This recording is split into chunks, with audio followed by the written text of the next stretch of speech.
Hey everyone, welcome back to the deep dive. Today we're going to be looking at something super interesting, creating a positive school climate for students with IEPs. And we're going to be looking at it specifically from the perspective of a new school principal. We've got this awesome guide here just packed with practical tips. And I'm really excited to kind of dig into it with you. Have you ever thought about how much the overall feel of a school can really impact a student's ability to learn, especially for students who learn a little differently, you know? Yeah, it's a really crucial question because a positive school climate is so important for every student, but it's absolutely essential for students with IEPs. And for anyone listening who might not be familiar, an IEP stands for Individualized Education Program. And it's basically like a personalized roadmap for a student with disabilities. It outlines their specific needs and how the school can support them. So it's not even just about having the right books and the right classes. It's about the whole experience. Yeah, exactly. It's about their social and emotional well-being, how they feel about themselves, their entire school journey. A negative school climate can really create some serious obstacles for these students. Think about a student with a learning disability who is struggling to keep up in a fast-paced classroom if they don't feel comfortable asking for help. Or if their teachers aren't really equipped to give them the support they need, they might start to feel isolated or discouraged. Yeah, that makes sense. So this guide we're looking at, it breaks down a positive school climate into 6 key aspects: inclusivity, accessibility, collaboration, positive expectations, social emotional support, and professional development. That seems like a lot to handle, especially for someone brand new to being a principal. Oh, for sure. It's definitely multifaceted. But what I think is really fascinating is how all of these aspects are so interconnected. So let's look at inclusivity and accessibility. Inclusivity is all about making sure every student feels valued and respected, that they belong. But that can't really happen without accessibility. We got to make sure that the environment, the teaching methods, the materials, they're all designed to accommodate different learning styles and needs. So accessibility, that's more than just like a ramps and elevators. It's about making sure that everyone can actually learn. Exactly. Think about a student with dyslexia, struggling with traditional textbooks. If we give them audiobooks or even digital text with adjustable font sizes, that can make a world of difference. It's about removing those barriers and creating a truly level playing field. So I'm starting to see how all these pieces fit together. But what about the actual, practical side of things? This guide is for new principals. So what kind of guidance does it give them? Well, it actually dives into like some really actionable tips. Okay. And I think what's really interesting is how much it emphasizes going beyond just the bare minimum. It's not just about meeting the legal requirements or avoiding discrimination. It's about actively creating a culture of understanding and support. That sounds amazing. But what does that actually look like in a school? Can you give me like a specific example? Definitely. Let's talk about collaboration. I mean, we all know how important it is, but this guide goes deeper. It gives specific strategies for how to foster genuine collaboration. Let's say we have a student with autism who's having some trouble with communication and socializing.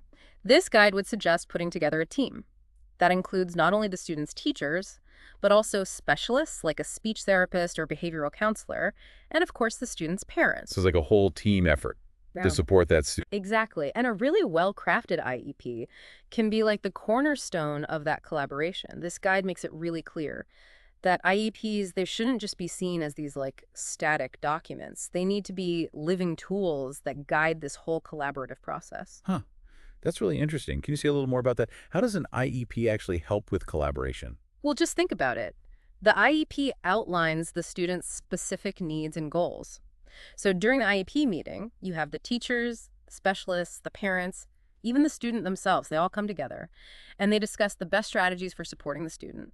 Everyone gets to share their perspective, brainstorm ideas, and come up with a plan that everyone is invested in. It sounds like those IEP meetings are really where everything comes together. I'm guessing this guide also talks about how to make sure those meetings are actually productive and inclusive. Oh, absolutely. It really stresses clear communication, active listening, and respecting everyone's contributions. And it also emphasizes the need for follow-up meetings to make sure everything's on track and that the student is making progress. It sounds like we're really getting into the nitty-gritty of how a new principal can make a difference.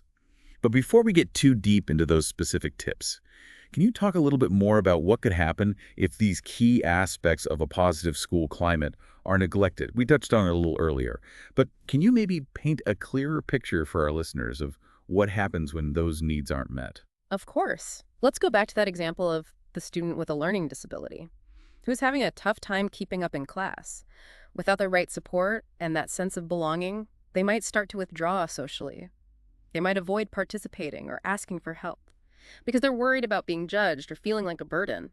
That must be so hard for a young person. It can be really tough. They start to doubt their abilities, they lose motivation, even if they have so much potential.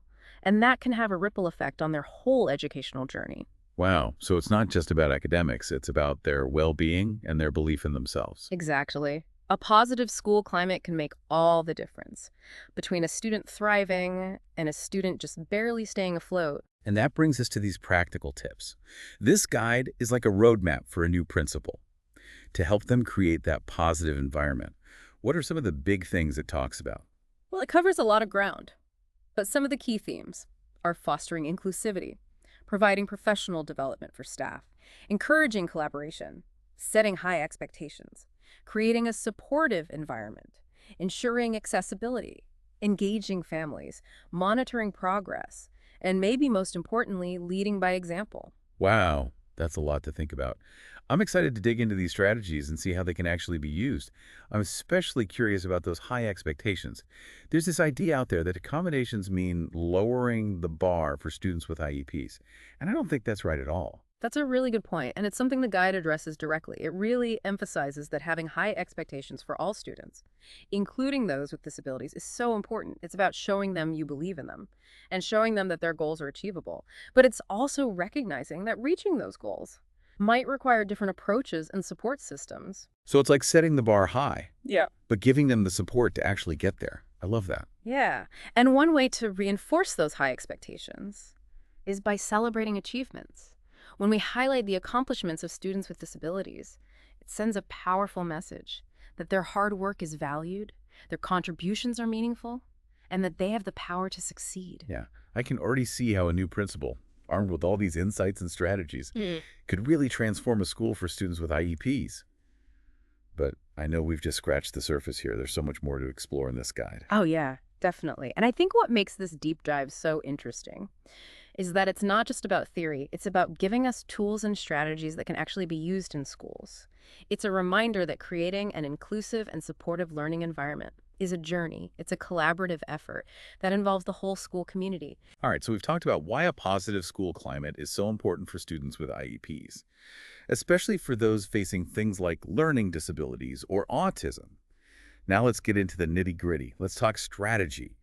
Where do we even begin? Well, remember those key themes we touched on before, like fostering inclusivity, professional development, collaboration, high expectations, supportive environments, all that good stuff. Those are all great starting points. And this guide actually breaks each of those down into steps, actionable steps that a new principal can take. Perfect. Let's take a closer look at each of those. You mentioned fostering inclusivity earlier. What are some ways a principal can go beyond just like not discriminating and really make inclusivity part of the school? One thing the guide talks about is celebrating all students' strengths and talents, including those with disabilities. Imagine a school assembly where students with IEPs get to share their skills and their passions. Maybe a student who uses a wheelchair could give a presentation on adaptive sports, or a student with a learning disability could show off their art skills. I love that. It not only celebrates diversity, it helps break down those stereotypes and really helps everyone feel like they belong. Exactly. It's about shifting the focus from what students can't do to what they can do. And that actually connects really well with another key theme, professional development. The guide emphasizes how important it is for teachers to have the knowledge and skills to support different kinds of learners. This could involve training on something called differentiated instruction, which basically means tailoring your teaching methods and materials to fit each student's needs. That makes sense. What does differentiated instruction look like in the classroom, though? Can you give me an example? Sure. Imagine a history lesson. Instead of just lecturing from the textbook, the teacher gives students different ways to learn the material. Some students might like to read, others might do better with visual aids like maps or timelines, and some might learn best through hands-on activities or group projects. So it's about giving students multiple ways to learn, recognizing that there's no one-size-fits-all approach. I can see how that would be so helpful for students with IEPs. Absolutely. And professional development isn't just about learning new skills. It's also about teachers working together. The guide talks about creating opportunities for teachers to share their best practices, brainstorm solutions to problems, and learn from each other's experiences. That's so valuable. Teachers have so much insight to share. But it can't just be teachers working on their own right. We need a whole school approach. You're absolutely right. Collaboration has to go beyond just the classroom. Remember that team we talked about? With the specialists and the parents and the student, clear communication and shared decision-making are crucial. So everyone's working together Yeah, with the student at the center. exactly. And that leads us right into another really important theme, setting high expectations. We talked about this before. Accommodations don't mean lowering the bar. It's about giving students the support they need to succeed. And one of the best ways to do that is through positive reinforcement. So instead of focusing on what they did wrong, we're celebrating what they're doing right. Exactly. The guide talks about how important it is to recognize and praise even small wins. It could be something as simple as acknowledging a student's effort, pointing out their progress, or even showing their work to the class. It's all about building their confidence and showing them that hard work pays off. Exactly. And that ties in perfectly with creating a supportive environment. It's about fostering that sense of belonging, making sure every student feels safe, respected, and valued. That kind of environment must be so important for students with IEPs, especially those facing social or emotional challenges. What can a principal do to create that kind of environment? The guide has a few suggestions, things like setting up safe spaces in the school, where students can go to relax or get support, starting peer mentoring programs, and creating a culture of kindness and empathy. I love those ideas. I can picture a school where students feel comfortable talking to each other and know that they have people who care about them. That would go such a long way in preventing bullying, too. You're right. When everyone feels respected and valued, it creates a much stronger sense of community. This is all so insightful. It's really changing how I think about school climate. But we haven't really talked about accessibility beyond just physical accommodations. What does the guide say about making sure everything is accessible in a broader sense? You're right, we haven't touched on that too much. And it's something the guide covers in detail. Remember that example of the student with dyslexia who was able to use audiobooks to learn? That's just one example of how we can make learning materials more accessible.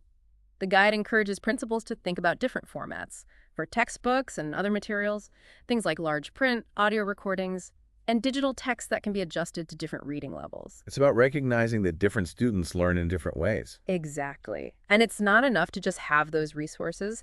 Teachers need to know how to use them effectively and actually integrate them into their lessons. It's like having all the ingredients for a delicious meal, but not knowing how to cook.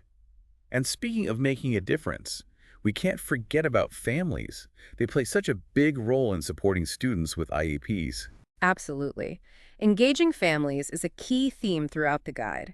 It talks about how important it is to communicate regularly with families, keeping them updated on their child's progress, and involving them in making decisions. It's about creating a real partnership and recognizing that families are part of the team. Exactly. And the guide goes beyond just communication. It suggests offering workshops for families, where they can learn about resources and legal rights, and get strategies for supporting their child's learning at home. It's about empowering families to be active participants in their child's education. I bet those workshops could also help families connect with each other and realize that they're not alone. You're absolutely right. It's about creating that network of support. This is all so incredibly valuable. It's amazing to see how a new principal, with the help of this guide, can really make a difference in the lives of students with IEPs. But before we wrap up this part of our deep dive, I want to touch on one more theme that I found really powerful: leading by example. Why is that so important, and what does it look like in a school? It's a great question. Leading by example is all about living those values. Inclusivity, respect, high expectations. Everything you do as a principal should reflect those values. You treat every student with dignity and fairness. You create a welcoming and supportive environment, and you model that behavior for your staff. It's about walking the walk, not just talking the talk. Exactly. And it's about always being willing to learn. Stay up to date on the best practices in special education and inclusivity, and be open to new ideas. It sounds like leading by example is about setting the tone and inspiring everyone else to follow suit. Exactly. It's about creating a truly inclusive, cool community, and being willing to admit when you make mistakes, learn from them, and always try to do better. This has been such a great conversation. I feel like we've covered so much, and I'm already thinking about how to use these strategies in my own work. That's great to hear. As you're thinking about everything we've discussed, I want to leave you with one final thought. We've talked about a lot of specific strategies, but it all comes down to changing how we think about students with IEPs. What do you mean? It's about moving away from that deficit-based approach, where we focus on what students can't do, and instead we embrace a strengths-based approach. We celebrate what makes them unique and talented.